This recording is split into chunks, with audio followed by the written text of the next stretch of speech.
کیسے بادشاہ کی حفاظت سے لے کے، بادشاہ کی وفاداری سے لے کے، رائلٹی کی لائلٹی سے لے کے، یہ تمام خواجہ سرا جو ہیں وہ بیگنگ پہ مجبور ہو گئے۔ ڈانسنگ پیشے کو میں برا نہیں کہہ رہی، لیکن ایک عام انسان، ایک مرد اور عورت جس طرح سے وہ ڈانسنگ پیشے کو نہیں اپنانا چاہتے، ویسے ہی خواجہ سرا کی بھی چوائس ہو سکتی ہے۔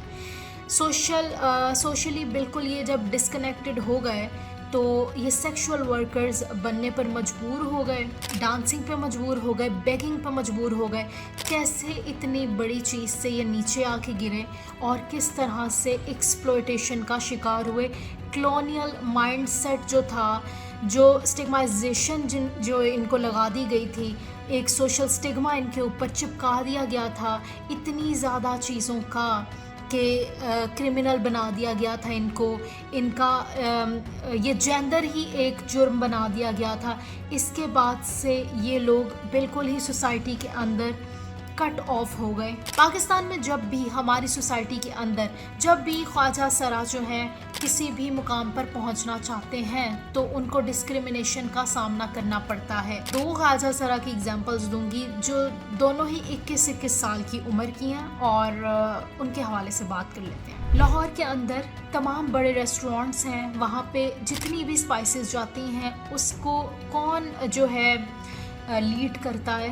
خواجہ سرا۔ ایک 21 سال کی خواجہ سرا جس نے 14 سال کی عمر میں ناچ کے پیسہ کما کے جمع کر کیا، صرف اس لیے کہ وہ اس مقام پر پہنچے، کیونکہ وہ اپنے آپ کو ایک بزنس کے مقام پہ دیکھنا چاہتی تھی۔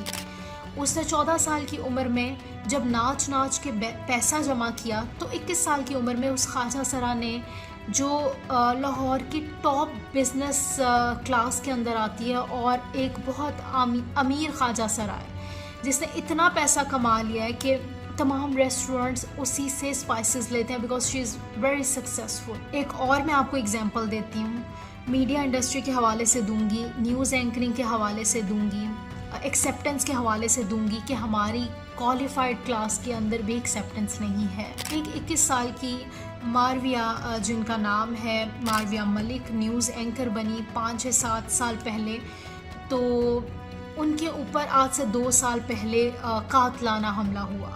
وہ پاکستان میں ایز اے نیوز اینکر جو ہیں وہ اپنی خدمات سر انجام دے رہی تھیں، لیکن لاہور میں ان پہ قاتلانہ حملہ ہوا۔ وہ فارمیسی سے گھر کی طرف جا رہی تھیں اور ان کے اوپر یہ قاتلانہ حملہ کر دیا گیا۔ یہ ڈسکریمنیشن کی ایک بہت بڑی مثال ہے۔ تو اس طرح سے جب سوسائٹی کے اندر خواجہ سرا کام کرنے کے لیے، عزت سے کام کرنے کے لیے آگے بڑھتے ہیں تو اس طرح سے وہ شکار ہوتے ہیں ہماری سوسائٹی کے رویوں کا۔ تو ہمیں ایز اے پرسن چینج ہونے کی ضرورت ہے۔ ٹھیک ہے، ہم دنیا میں آواز اٹھاتے ہیں باقی ممالک کے اندر مسلمانوں پہ ہونے والے ظلم کے اوپر، لیکن ہمارا اپنا سلوک کیا ہوتا ہے مائنورٹیز سے اور ڈفرینٹ جینڈر سے ہمارا سلوک کیا ہوتا ہے، ہمیں اس کے حوالے سے بھی آگے بڑھنا پڑے گا، کیونکہ ہمارا اسلام سے آپ اس کو نہیں جوڑ سکتے۔ کلونیل ایرا کے اندر آنے والی چیزیں، اگر مغل ایرا کے اندر اتنا اچھا سلوک ہوتا تھا، خواجہ سرا سے ان کو پوزیشنز ملی تھیں، اور کلونیل ایرا کے اندر یہ والی تبدیلیوں کا آنا، اٹ شوز کہ اسلام جو ہے وہ کبھی بھی یہ درس نہیں دیتا کہ آپ نے کسی سے بھی جینڈر کی بیسس کے اوپر ڈسکریمنیشن رکھنی ہے۔ اگر خواجہ سرا کی فیملیز اور ان کے بیک گراؤنڈ کے حوالے سے بات کی جائے تو ہمارے جو میڈیا پرسنز ہیں دے موک ایٹ دیم، یعنی ہمارے بہت سے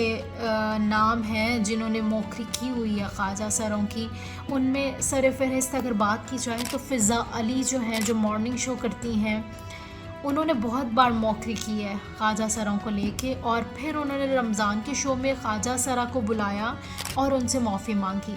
لیکن خیر وہ ایسا نہیں ہو سکتا کہ آپ کسی کا مذاق اڑا کے، مذاق بنا کے دوبارہ سے ریٹنگ لینے کے لیے ان کو بلا کے معافی بھی ریٹنگ کے لیے جو ہے مانگیں، تو یہ دل سے نہ ہوئی۔ مطلب آپ کی ریالٹی وہی ہے جو سلوک آپ کر چکے ہیں۔ تلسی بٹ جو خواجہ سرا ہیں، جن کے فادر ہیں خوشیار پوری، 95% سفیانہ کلام جو ہے ان کی جانب سے لکھا گیا ہے.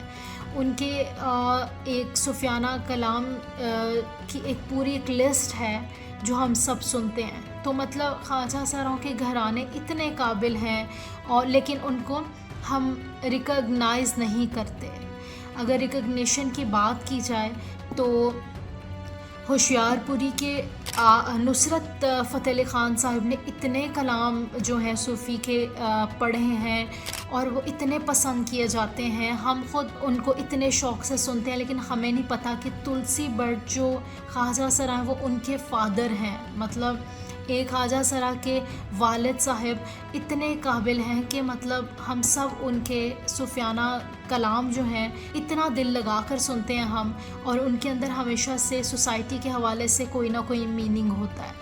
ایک پوری لسٹ ہے جس کے اندر یہ ہلکا ہلکا سرور جو ہے وہ ہوشیار پوری کا ہے. یا علی جیوے تیری جوڑی ہلکا ہلکا سرور ہے.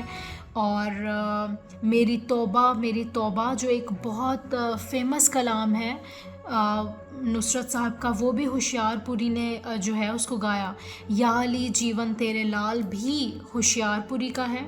دم دم حسین بھی ہوشیار پوری کا ہے. اور ایک اور بڑا ہم لوگ سنتے ہیں دل امید توڑا ہے کسی نے, وہ بھی ہوشیار پوری کا ہے.